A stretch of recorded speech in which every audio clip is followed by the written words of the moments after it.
जयमल 1562 में मेड़ता में हार गया था अकबर से। तो मेड़ता में हारने के बाद वो जा रहा था चित्तौड़। कहां जा रहा है?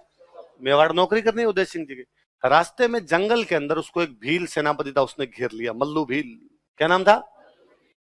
और वो अपने वो 30-35 कमांडर लिए हुए, अपने सैनिक लिए हुए साथ में घूम रहा था मल्लू भील।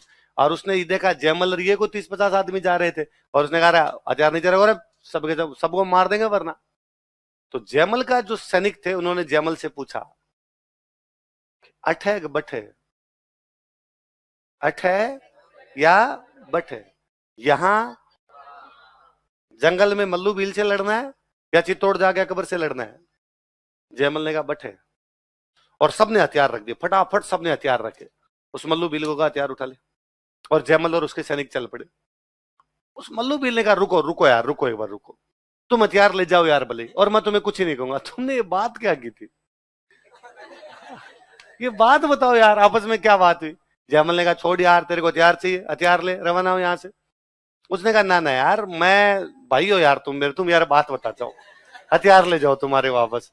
तुमने क्या कहा? इसने कुछ पूछा, तूने रिप्लाई किया, वरना यार तुम हमारे बराबर हो, अच्छे खासे हट्टे कट्टे दिखते हो, लड़ाई वाले दिखते हो। यदि तुम लड़ते तो चांस हो सकता था तुम हमें मार के हमारे हथियार और ले जाते, पर तुम नहीं लड़े और चुपचाप हथियार छोड़ दिया यार, कायरों की तरह उठ के चल पड़े।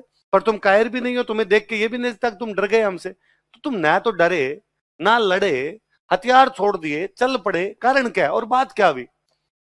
तो जयमल ने कहा इसने मेरे से पूछा गया अठ है कि बठ है, यहां लड़ना है या वहां लड़ना है? मतलब इन भीलों से यहां पे लड़ना है हथियारों को बचाने के लिए, या वहां जाके चित्तौड़ की रक्षा के लिए अकबर से लड़ना है? तो मैंने कहा वहां लड़ना है, क्योंकि हमें तुमसे लड़के एनर्जी वेस्ट नहीं करनी। यहाँ जंगल में तुमको लड़के मार भी देंगे, जंगल में मोर नाचा किसने देखा? वहां साहब लड़ेंगे ना अकबर से चित्तौड़ जाके, शताब्दियों तक याद किए जाएंगे कि चित्तौड़ की रक्षा जयमल और पत्ता ने की थी, मेरा नाम आएगा उसके अंदर। तो तुमसे नहीं लड़ना। मल्लू भी इतना इंप्रेस हुआ, वो जयमल के साथ ही चला गया था। अरे भाई यार, ये जो बात बताई है ना तूने, दिल गार्डन गार्डन कर दिया है। मैं तेरे साथ ही चलता हूं। पर ये कहानियां हमें सिखाती है कि हमें कभी भी हमारे जीवन की ऊर्जा छोटी लड़ाइयों में निकालनी। स्टूडेंट कहता है एक बार छोटी नौकरी लग जाऊं, उसके बाद मैं RSI की तैयारी कर लूंगा। मैंने आज तक ऐसे लोग नहीं देखे जो एक बार छोटी नौकरी लगे फिर RSIS बने। आप कहोगे नहीं सर वो बन गए थे, वो बन गए थे। यदि आप गिना सकते हो नाम, इसका मतलब वो गिनने लायक ही है। मतलब आज दिन तक ऐसे 5-7-10 लोग हैं जो इस प्रकार बने, बाकी ज्यादातर लोग वही है जो डायरेक्ट तैयारी की डायरेक्ट बने। अपवाद अलग चीज होती है, अपवादों को आप मत गिनिए। इसके अलावा ज्यादातर जो लोग हैं जो छोटी लड़ाइयों में कभी भी फंसे नहीं। मैं देखता हूँ स्टूडेंट यहाँ पर इस बात के, अरे ओ अठे के बठे। कई बार स्टूडेंट जो होता है इस बात के लिए क्लास में लड़ लेता है, ये मेरी सीट पे बैठ गया था, मैंने पहले रजिस्टर रख दिया था, ये बाद में आ गया था सर। यहाँ और आप छोटे छोटे टाबर तो जब से आने लगे हो तब से हम ऐसी पंचायतें और करने लगे कि किसी ने क्लास में किसी की थप्पड़ मार दिया है ना, आपस में कॉलर पकड़ ली, लड़के लड़कियां आपस में लड़ लिए, लड़कियां लड़कियां आपस के अंदर लड़ ली, वहां पंचायती हो रही है पूरी तरीके से, हम बेटे बेटे पंचायती करवा रहे, इसने क्या कहा सर, इसने ये कह दिया था मेरे को। हमें लगता है यार क्या टाबरों जैसी छोटी छोटी बातें हैं, पर फिर हमें लगता है तुम तो टाबर ही हो।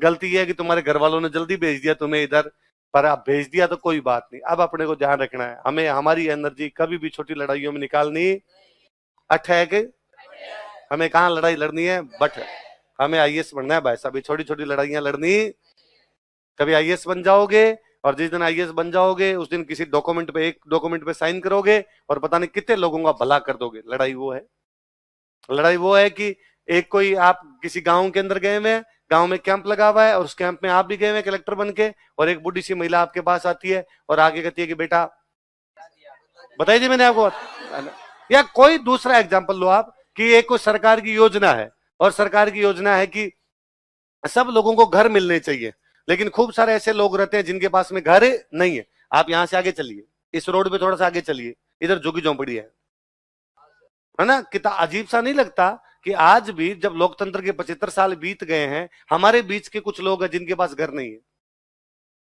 क्यों घर नहीं है उनके पास? आप उनसे जाके पूछोगे यार जब सरकार सबके घर बना रही है प्रधानमंत्री आवास योजना में, तुम्हारे पास घर क्यों नहीं है? और लाओ तुम्हारा राशन कार्ड दो मैं घर बनवा दूंगा, तो वो कहेंगे हमारे पास राशन कार्ड नहीं है।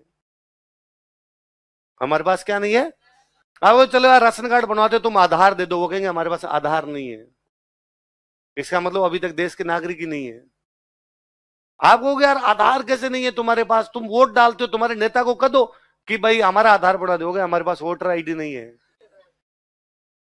आपने एक दिन कैंप लगाया, प्रशासन झुग्गी झोंपड़ियों के संग कैंप लगा के इन लोगों के राशन कार्ड बनवा दिए, आधार कार्ड बनवा दिए, इन लोगों की वोटर आईडी बनवा दी, प्रधानमंत्री आवास योजना में घर बनवा दिए।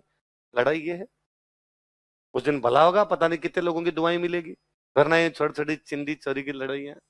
सीट पे बैठ गया था आप, ऐसी लड़ाइयां कभी भी जिंदगी में करनी। ऐसी तो यूं कोई करे ना दूसरा उस पर दया करना गिल्ला है। अठे यही लड़ रहा है, मैं कहां लड़ूंगा।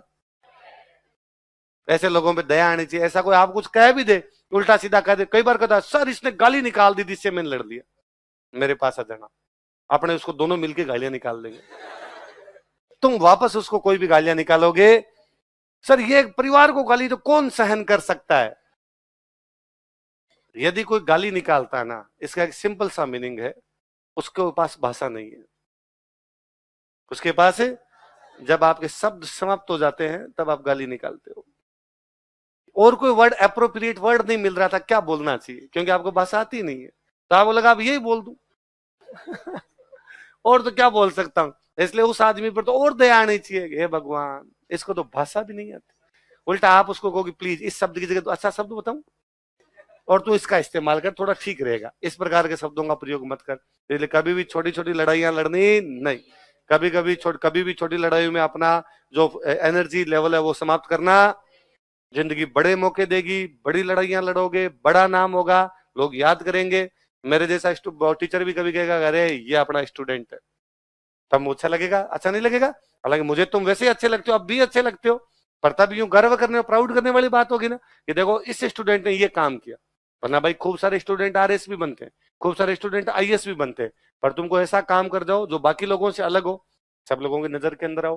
तो चंद्रसेन की कहानी, जयमल की कहानी, ये हमें संदेश देती है कि हमें अठे नहीं लड़ना है, या नहीं लड़ना है। अठे बठे समझते हो, ऐसा कोई नहीं जो अठे बठे नहीं समझे। सबके समझ में आ गया, यहाँ वहां हियर देयर, तो बोले पड़ गया सबके। चलो।